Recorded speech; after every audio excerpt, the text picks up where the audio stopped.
General Caballero, nos estamos preparando de la mejor forma, tratando de seguir en el mismo camino de poder triunfar y ojalá Dios mediante que sigamos en el mismo camino ahora de los triunfos. ¿Por dónde crees que está pasando este buen momento de Guaraní, puntero del campeonato, victorias consecutivas? ¿Cuál es la clave de este equipo de Granero? Bueno, yo creo que el momento que estamos pasando es algo muy bueno en el sentido que lo estamos realizando un gran trabajo en equipo y a través de eso también hay compañeros que están pasando una etapa excelente y lo estamos aprovechando, ¿verdad?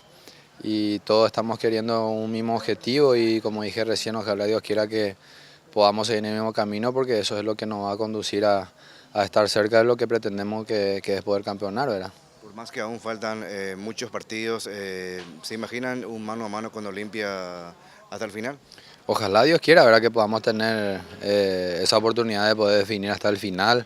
Por eso digo que venimos trabajando bien en equipo y eso nos está dando la oportunidad de poder ganar los partidos, que es lo que te da esa chance. Y faltan muchos partidos, pero tenemos mucha fe que si venimos peleando de la misma forma que venimos haciendo cada fin de semana, seguramente vamos a ir en el camino que deseamos y ojalá que tengamos esa oportunidad de poder definir hasta la última fecha.